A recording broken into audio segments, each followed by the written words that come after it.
So good afternoon, everyone. My name is Vikas Agrawal, and I'm the founder of AIF and PMS Advisors.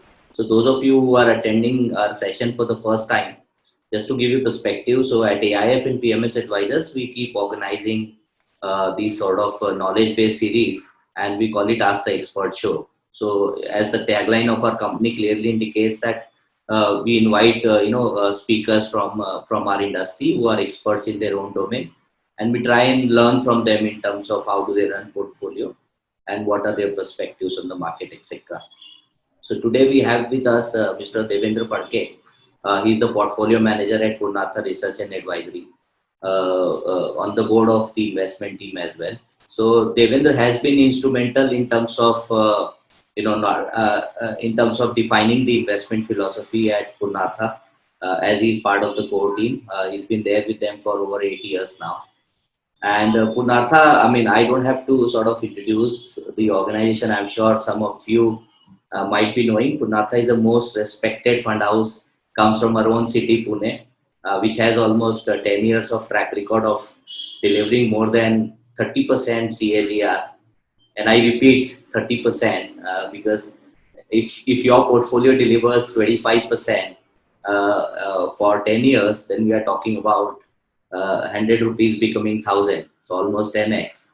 And assuming that if you deliver more than 30%, then we are talking about your portfolio growth of, I mean, if I have to quantify in terms of number, then 1 crores become 30 crores in 10 years time. Well, for some of you, you might be surprised to hear these numbers. So am I. When I heard for the first time, then I put in my own due diligence in terms of understanding the track record, looking at their portfolio. I was amazed to know that they could manage to deliver these sort of returns in the hand of investors. I mean, they've been sort of consistent in terms of delivering the deliverables in the hand of investors, and therefore it is one of the largest advisory firm in India. Uh, Today, I'm glad to share that they are also launching their PMS. So this is for the first time they're coming out with PMS, and under the PMS platform, they have a different strategy. So today we invited Devendra to understand more about their new strategy, what is their investment philosophy, etc. But before we come to that, let me welcome Mr. Devendra Phadke on the show of Ask the Expert. So welcome, Devendra ji. Thank you. Thank you. Thanks a lot, Vikas. So, before we get on to the details about your new strategy, first question which comes to my mind is that how did you manage to deliver this sort of return? So, if you could just share your learnings and experience of the journey that you've traveled with Purnartha for more than 8 years. Yes. So when I joined Purnartha, this was the starting point in terms of the commercial activities. I joined Purnartha in 2013, and we started the commercial activities towards the end of 2013 in terms of taking client money. Prior to that, we have been running the portfolio in terms of using the same philosophy, thought process for the promoters for since 2009. That's why the track record for last 10 years. The thought process that time for Rahul, who is one of the founding members and promoters of the company, was that in 2003 he actually started working on Wall Street and came back to India, saying how he can really start creating the entire stuff. That time he had got some outsourcing options from some of the hedge funds. So the idea there was to simply do some outsourcing business, gather more knowledge, information around risk management, gain more experience, and then try and create something better out of it. In 2006, because of the profit sharing agreement with some of these hedge funds, he was actually able to substantially reduce a lot of risk for these hedge funds and also help them in making substantial more money. So that's how he really built his first level of money that he really wanted to invest. And then the thought process was actually changed to see as to how he could really make this money and multiply it by 10 times, 20 times, 30 times over the period. So the thought process there was to identify companies which had actually done at least 10 times in 10 years. So there are around 150, 160 global companies which we actually started studying at that point of time. And the selection of these 150 odd companies was based on that they should have delivered 10 times in last 10 years. And the thought process was to find out what are the common typical factors across all these companies, and can we find the next 10 bagger from there going forward. That was a thought process, and our entire philosophy is based on this. So in 2009, Rahul really started investing his huge sum of money based on the thought process that we had ended up generating and understanding out there. In 2013, we started the advisory business towards the end of 2013, because SEBI came out with an investment advisory license that time, and hence we started the commercial activities out of that. But in terms of the thought process, it has virtually remained same throughout all this history of last 10 years, and that's how we've been able to generate this 30 times in last 10 years as such. In terms of pure track record for clients as well, since 2014, the CAGR continues to be around 30 odd percent. Last 2-3 years, yes, we have faced multiple challenges in terms of economy as well as in terms of some slowdown in the broader GDP numbers, and hence the return is not as good as 30% CAGR for last 3 odd years. It's probably closer towards 20 odd percent. But I think once market stabilizes, economy stabilizes, and we start moving to that earlier scenario of 6% GDP growth, I think we should be able to move back to that 30% CAGR kind of a growth number from a longer term perspective. In terms of thought process or philosophy, philosophy focuses on 5 simple points to begin with. It basically says that you need to have a volume growth which is 1.5 times of GDP. So as I said, India's GDP historically has been growing at 6.5, 7 odd percent. So if we really want a business to grow at 10% in terms of pure number of units, then we think that it's a good business. So for example, simply put, if you look at a Hero Honda, we would like it to sell 100 motorcycles this year, next year 110 motorcycles, and subsequent year 121 motorcycles. What it actually tells us, if he is able to deliver that for a decade, is that people like the motorcycles, and hence they are purchasing again and again. Or the demand for the product in terms of pure penetration is wide enough so that people need this product repeatedly and over a longer duration. So that's what we are really looking at to see across all our companies. The second thing that we are really looking at is that is there enough pricing issue in this business. So the thought process there is very clearly that we want to look at how Hero Motors has been pricing his motorcycles year after year compared to a Bajaj Auto. Can they have, so raw material prices would change in terms of various commodities that they are using while producing a motorcycle. Can they pass on all these costs at every point of time, or are they giving it at a substantial discount to gain market share? The classic example on the opposite side is telecom. So once the infrastructure is built, we have repeatedly seen that they keep discounting their plans and keep attracting newer people in terms of getting them onboarded in terms of a sign up.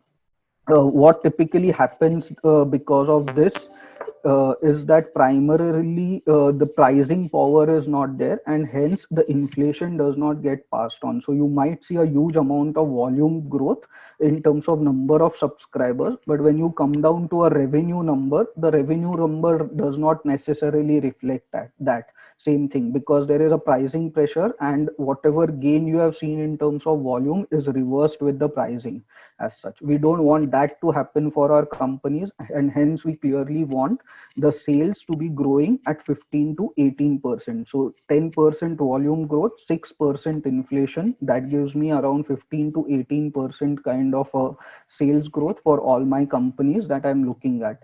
The third aspect is we do look at a lot of profit and loss and balance sheet items, but we think that cash flow from operations is the most important parameter for us. We really expect that to grow by roughly 20% year on year. The thought process is that if there are enough operating efficiencies that can be built by the management over the time, then 17 to 18% sales growth should be able to classify the operating cash flow to grow at 20%.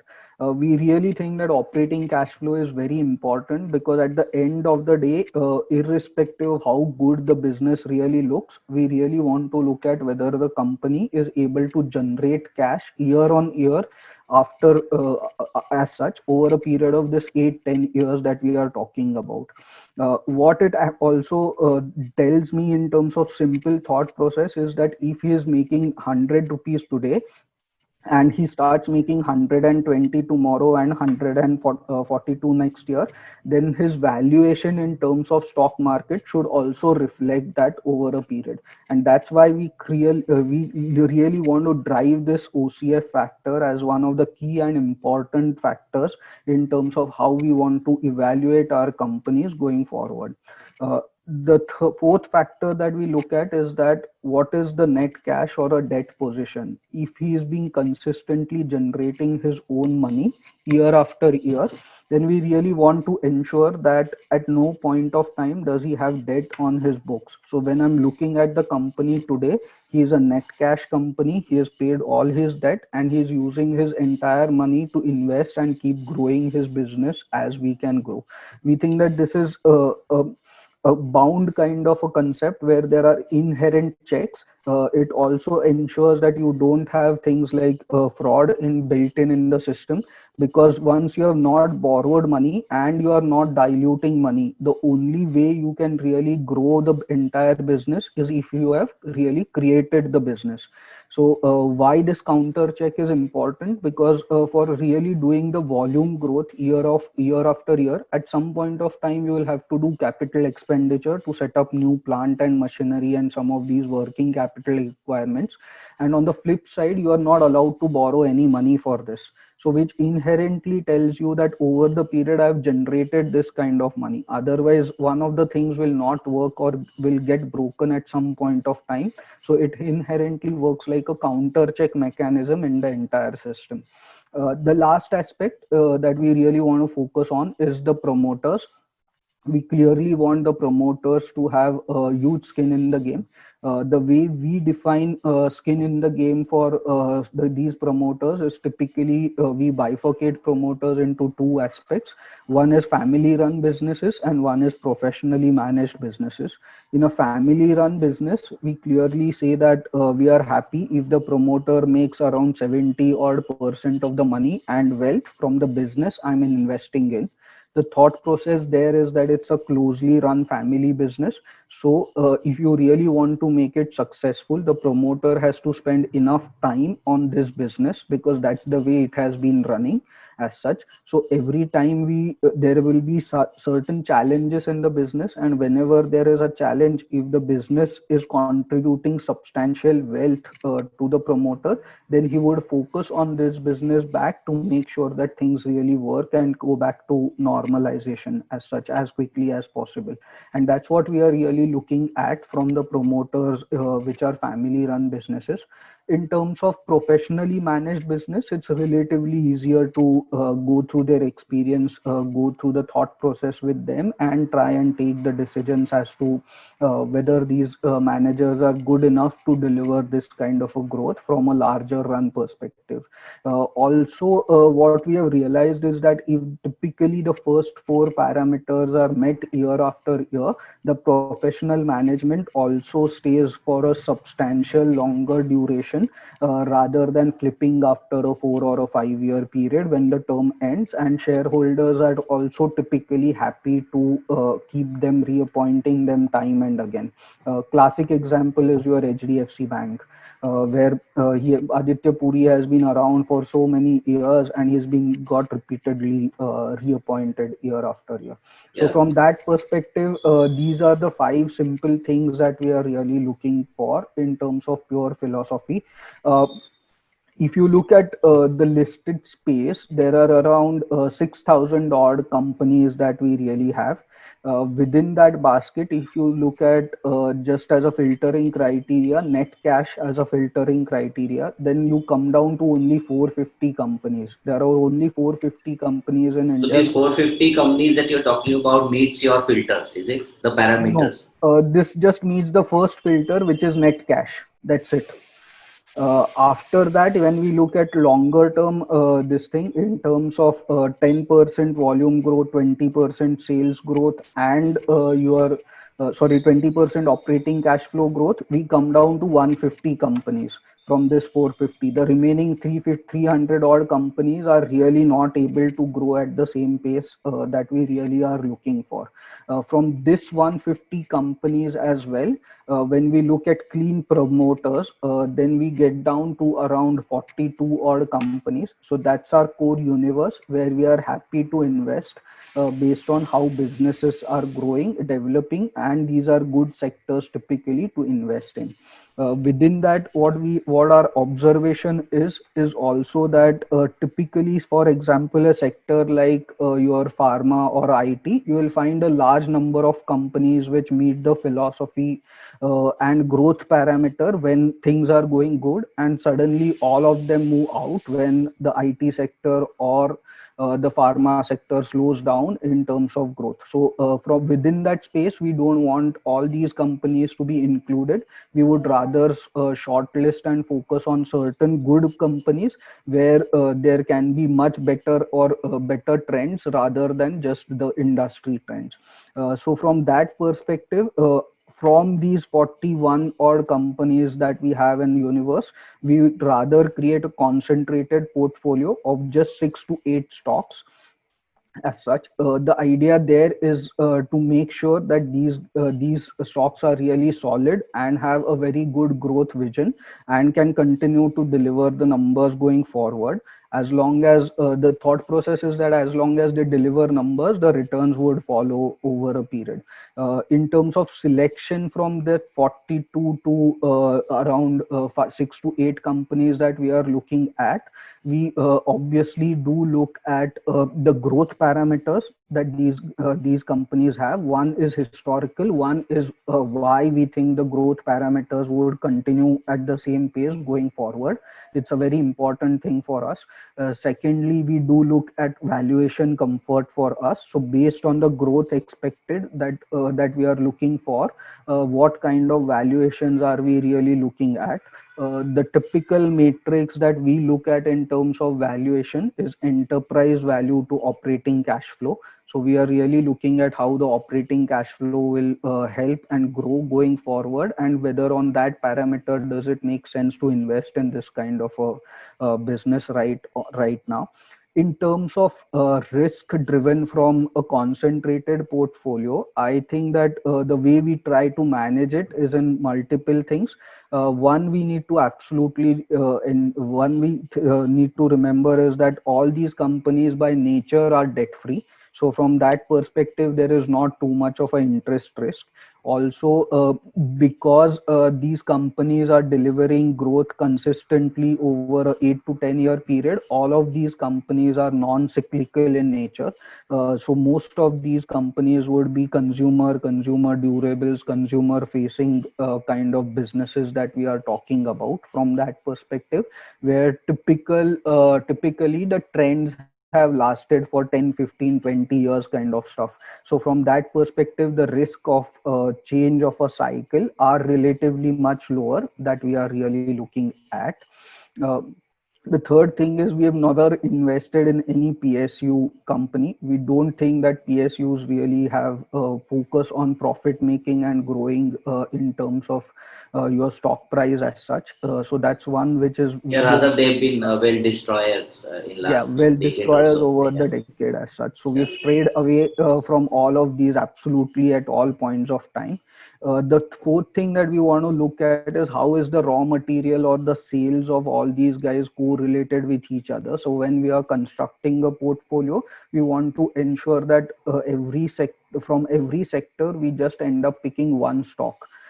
as such. So we will never have three IT companies in a portfolio. Rather, whichever IT company we choose, whether it's a TCS or a Infosys or a HCL, we'll go all in on that stock to make sure that it makes really good wealth creation thing for us.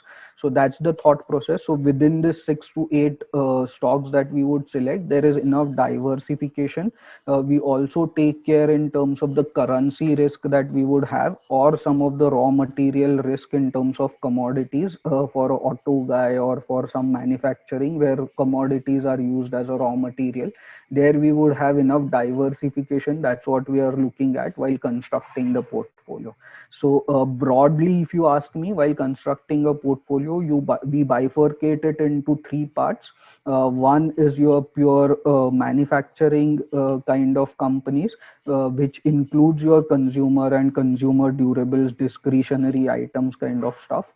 The second part is services. Within services, we have two buckets. One is for financial services, where leverage is inherent, but we are more focused on what kind of NPAs the businesses are carrying very clearly as such. And the second is all other non-financial services. We typically have classified IT and pharma companies as non-financial services. The other guys there typically would include your insurance, non-insurance guys, retails kind of thing, outsourcing kind of job works that we have had. So that's the thought process that we are constructing with between these three sectors.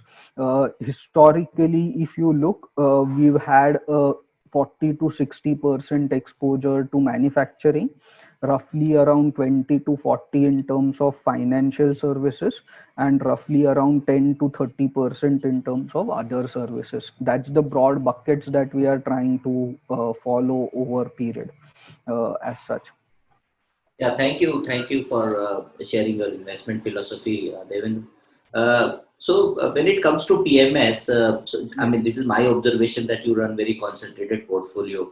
You also essentially say that your stock appreciation mirrors the corporate earnings in the long run, and you don't have too many products. Also, in last 11 years, this is my observation, is that you stick to only one product, and you don't have too many products to say that today is working, tomorrow B is working, and day after C is working. So what is the reason behind coming out with PMS? Is the first question which comes to my mind. Yes, so primarily it's a change in regulations because of which we are moving from advisory to PMS.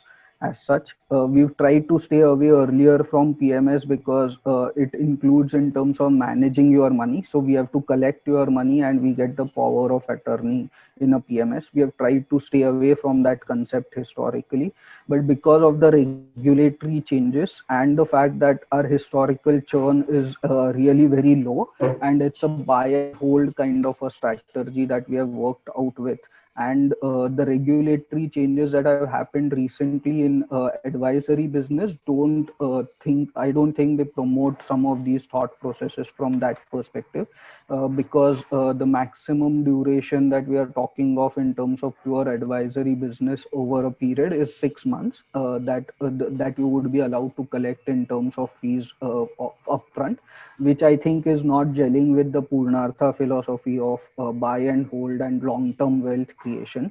So that's one of the key reasons why we are thinking of coming out with her PMS. Sure. So do you think, so while you mentioned that your philosophy is going to be same for Yes. both the products, so how it is going to be different from advisory A, and B is how are you going to manage the portfolio?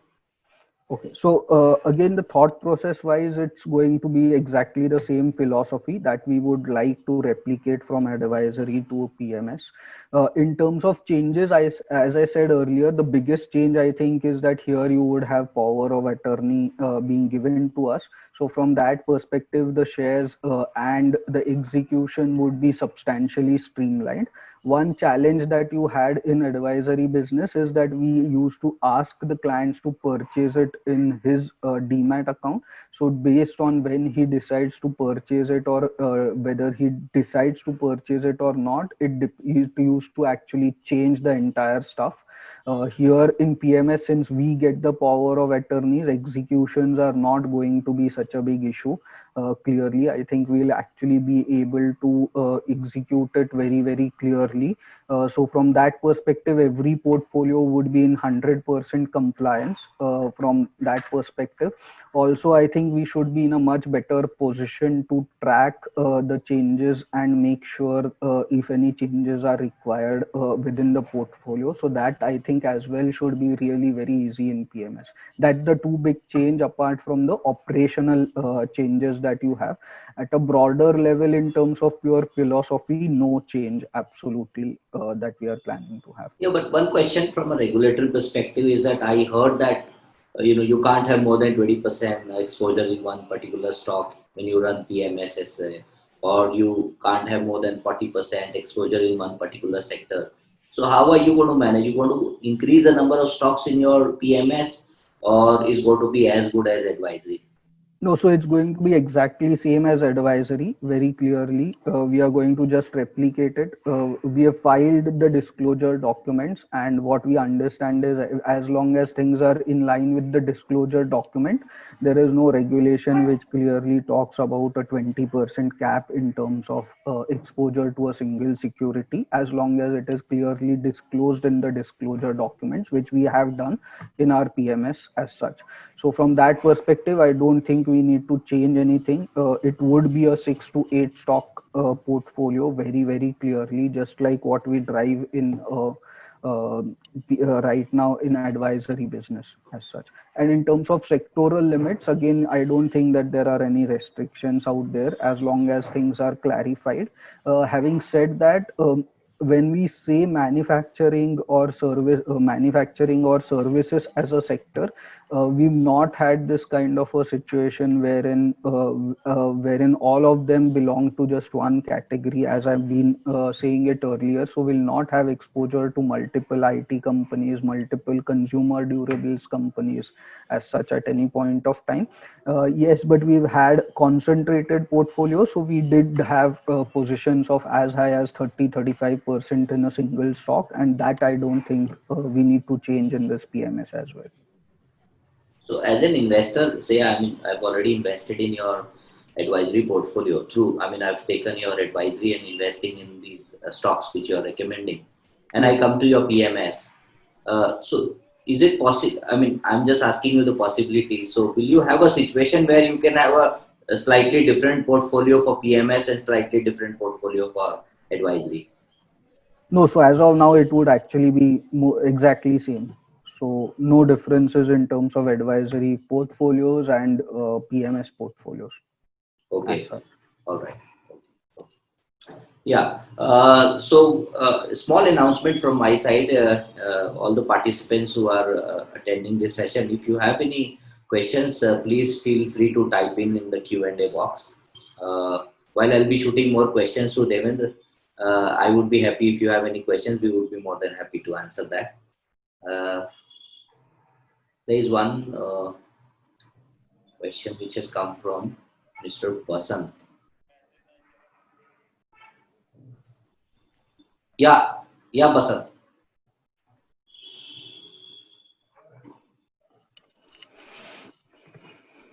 Can you hear me? Yeah, go ahead, Basant. Yeah, so I have one question. So actually, Purnartha, last 10 years CAGR looks quite impressive. But I was listening to and I understood that they are saying last 2-3 years it is little less, somewhere around 20%. But as far as I know, last 2-3 years my portfolio haven't grown, CAGR less than 5%, somewhere around less than 5%. So how come Purnartha's CAGR is around 20%? My portfolio is around less than 5%. That is the question I have. Yeah, so again, it depends upon the time that we are roughly talking of in terms of duration, when the exact entry and exits we are talking of. Over a longer term, but we do have around 20% CAGR right now. So if you are an existing customer, I would request you to probably just give me the detail and we can check.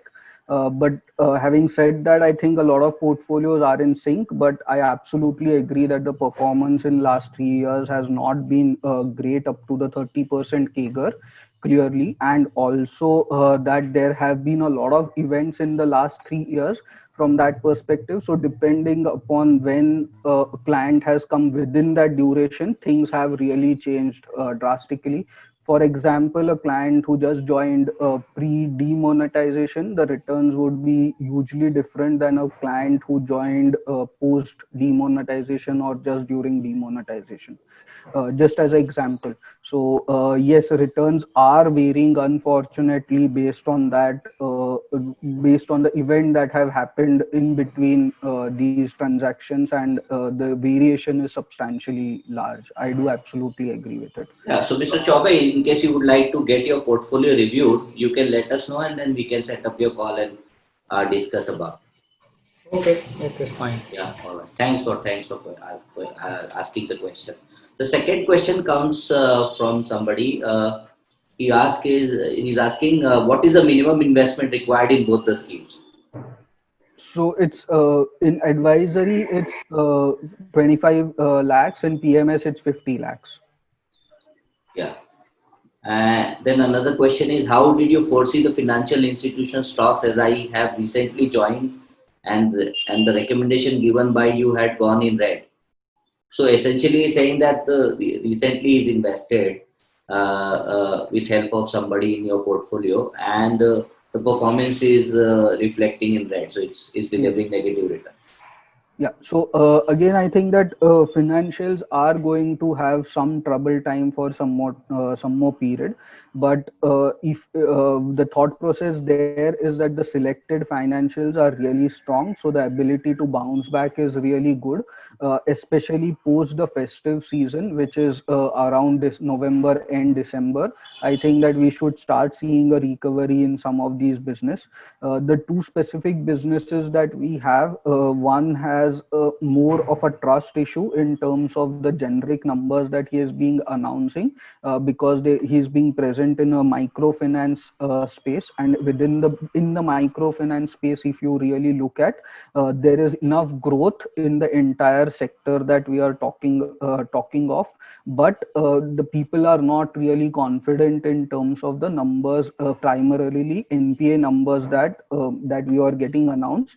The assumption there is that during lockdown, microfinance companies, most of them had a moratorium of around 100% initially.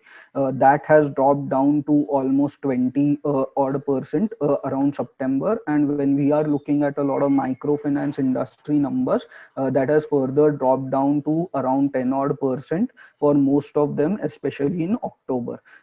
Now, as these changes are happening, people are still grappling and trying to figure out whether these numbers are sustainable. As the confidence comes back over a period of quarter or 2 quarters, I think 2 quarters is probably more appropriate time for microfinance companies to get back that confidence. We think that these banks and NBFCs should start their re-rating areas as such. Right now, in the current quarter, we have seen larger banks like HDFC, Kotak kind of banks trying to show numbers where there are relatively much lesser NPA issues. Now, the same thing would apply for a lot of these microfinance businesses as such over a period of next 6 months. And as market gains confidence, I think the re-rating story should play out on that. In terms of the consumer finance business that we have, I think it's more of a growth issue that they have. In the first half, there has been a minor degrowth that we have seen.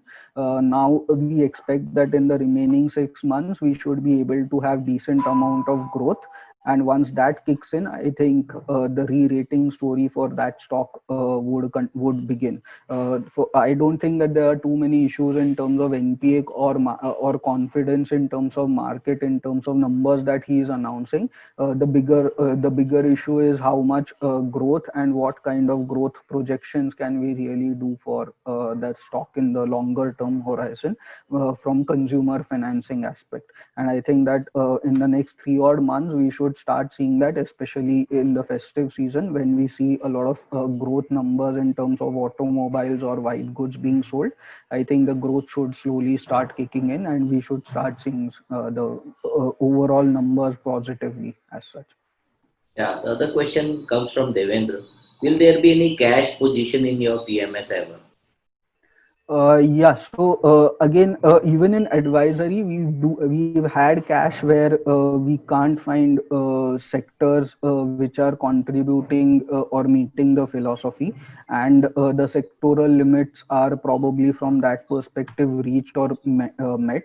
So we've had historically cash positions in advisory business as well. So from that perspective, we'll continue to have that in PMS as well. Okay. But idea is not to specifically time the market and say that I want to exit the position and sit on cash at any point of time. So it would be a cash position only if we can't find in good enough avenues to invest the money. Okay. Other question comes from Mr. Sardesai. He is asking, what is the future of Purnartha portfolio? How soon it can recover, and how do you exit any particular stock? So this is very interesting. So he's asking that, Yes. when do you exit the stock? What is the exit strategy? Yeah, so the thought process in terms of exit is that if the philosophy is not met for 6 months, then it's easier for us to go back and say that we would like to exit. Having said that, COVID is a very different scenario where I think that there are so again, the philosophy is probably not met by two reasons. One is the demand side issue, and one is the supply side issue. If it is a supply side issue, we clearly think that we can wait a bit longer. So I think a lot of our companies in the portfolio of Purnartha are facing supply side issues right now, and because of which the growth that we would have liked to see is not being seen. So from that perspective, we would like to wait a bit longer. The bigger issue is probably in case of demand side issues, where we have found companies not able to find enough demand. There we have generally waited for a maximum duration of 6 months and then exited the stock. Then the next question is from Mr. Kawate. So what is the rationale behind investing in Syngene International, knowing the fact that their quarterly results are not so great and their ROE is also not outstanding in the recent years? Okay, so again, generally, in terms of the business, I think what we are looking for is that it's like an outsourcing business, just like what you have in terms of IT. Scientists are getting outsourced here, and the money that is made is based on that. What we have historically seen is that it's a really very stable business and a good ROE, ROCE business over a longer time frame.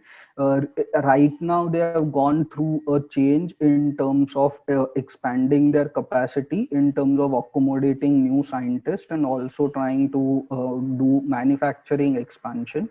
I think once these things play out, the ROE, ROCE would follow, because what typically has happened is that you invest in assets, because of which your ROE and ROCEs get negatively impacted for 1 or 2 years, and post that, as the P&L starts reflecting the changes in terms of asset, I think that the numbers would really start looking better.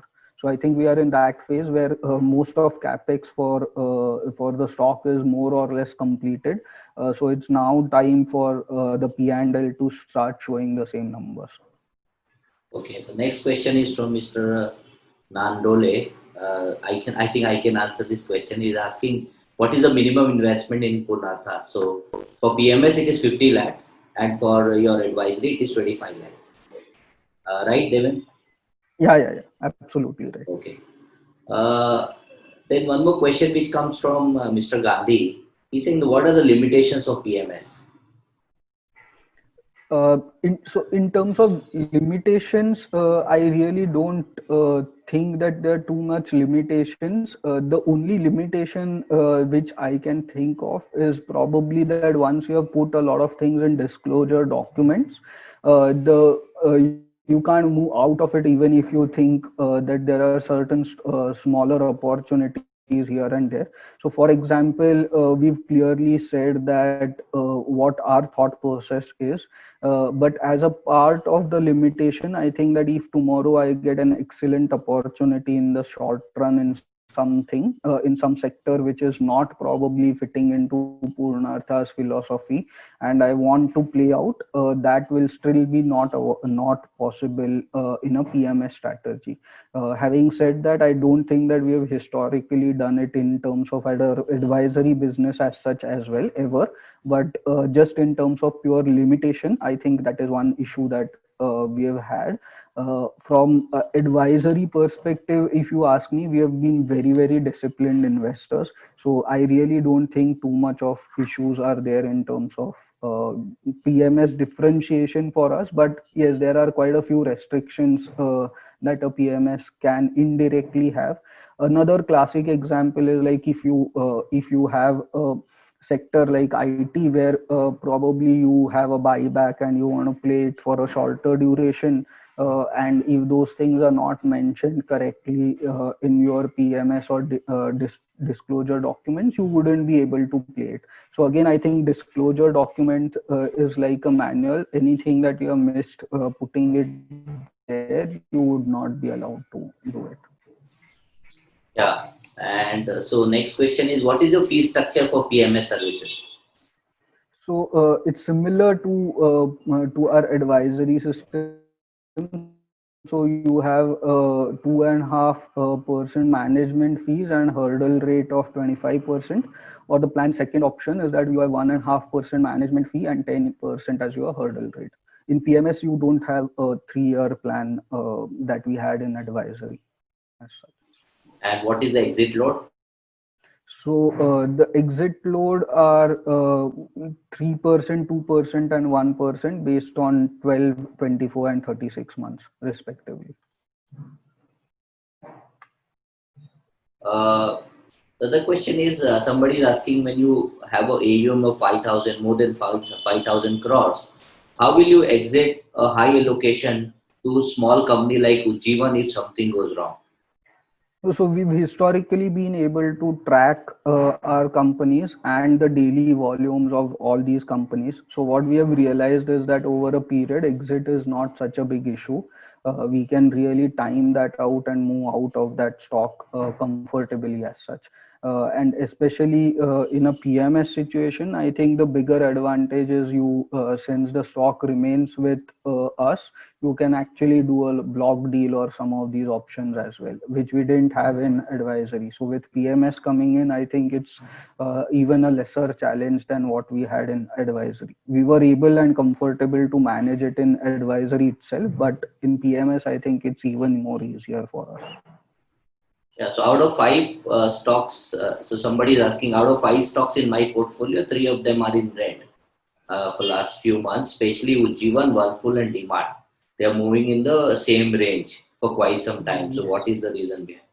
So, as I said, I think we are there in a situation where probably we need to see the festive season. So, I mean, just to take a bit back as such, I can give my view in terms of the broader market as a bit as such, and also stock specific stuff in terms of Purnartha, probably. In terms of the broader markets, the thought process is that we are going to have a lot of volatility from here till the end of December, or probably around till 15th of January. 2, 3 factors which would typically play in. First and foremost, the US elections that are going to happen and the results of that. The second is our own festive season. The reaction to the festive season in terms of pent up demand or demand that we are seeing. I think a lot of us are geared to say up that the demand looks really very strong, especially the automobile, the discretionary items, and some of these things right now. But there is some possibility of disappointment there. That's the second reason for volatility. The third is the court case in terms of your moratorium. I think that needs to really get out of the entire system, and any shock in terms of who pays the interest, how much you get, how much will the banks be liable to pay, and when would they liable to pay, and when does some of these banks and NBFCs get the money from government. So from that aspect, there can be still a lot of volatility between what the judgments that we clearly get there are. Although in principle, the government is saying that they should be able to reimburse it.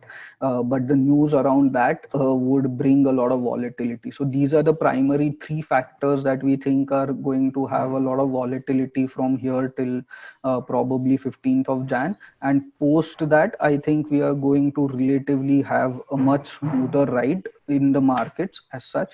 So we have already seen some of the recovery panning out at a consistent pace, whether it is for employees, whether it is salary rollbacks, whether it is your discretionary consumption numbers, whether it is your GST numbers. All of these are clear indications that things are moving on a positive, slow upward trajectory.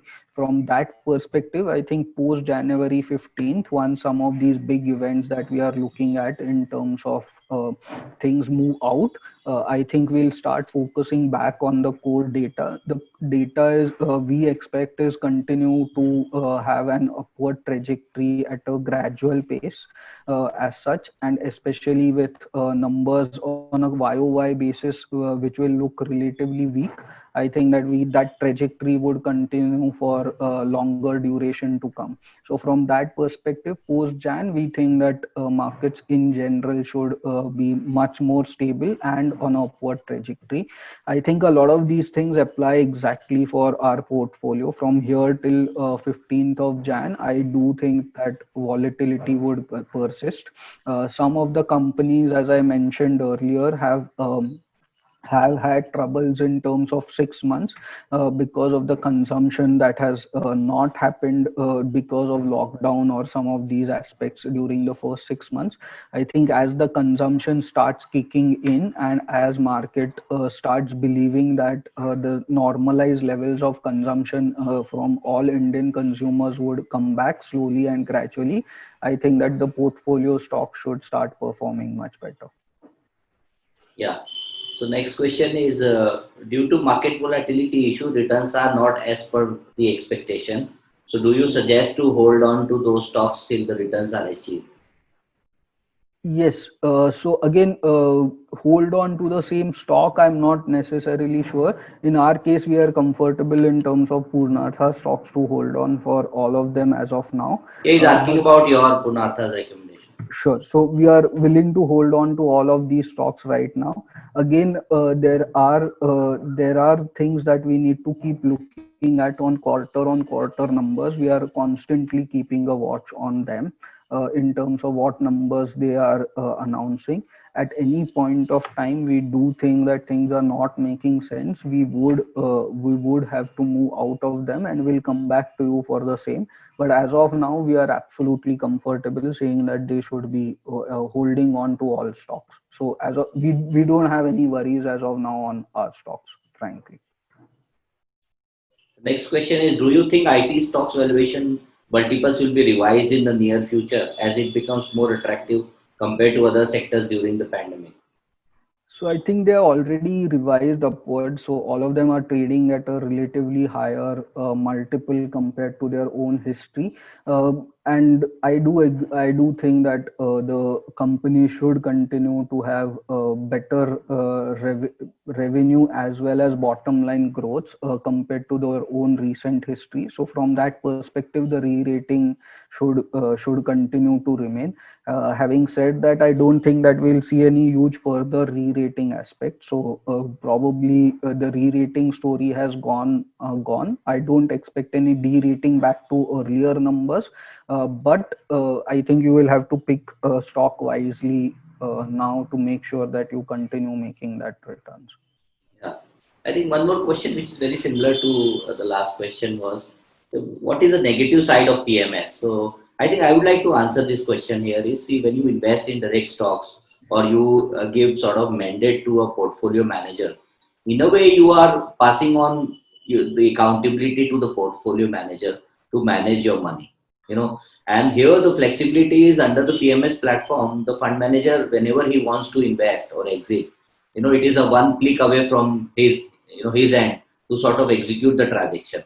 Whereas on the advisory side, at times it has been observed that when you get the advisory recommendation from Purnartha or from any other houses, PMS houses for that matter, at times it has been observed that it gets delayed at your level, or it gets delayed at an execution level.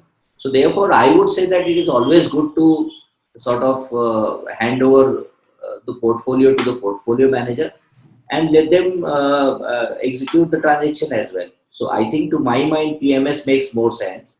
However, we leave it on your wisdom to decide. If you wish to go for advisory portfolio, you can always go for, or if you wish to go for PMS, it's all absolutely on you.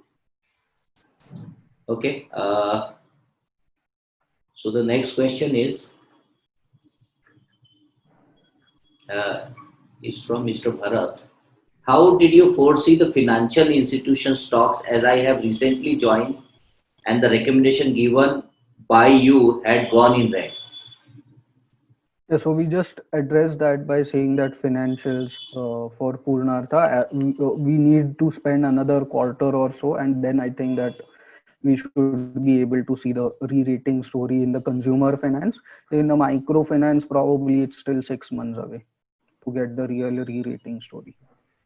All right. So if there are no more questions, we would like to thank Devendra for taking the time out from his Sunday weekend time and coming and interacting with all of us, answering the question and also giving the rationale behind all the stocks that you've invested. Also, I would like to thank Abhijit and Digvijay for helping us to organize this session. At AIF and PMS Advisors, our compliments to you guys for launching the PMS. And we hope that you continue to deliver the similar deliverables what you guys have delivered on the advisory platform, and we'll continue to take the advantage of that. So thank you so much. Thank you. Thanks. Thank you, Vikasji. Thank you. Thank you. Yeah. Thanks a lot, sir. Thank you. Thank you, Okay, sir. bye. Good day. Good day.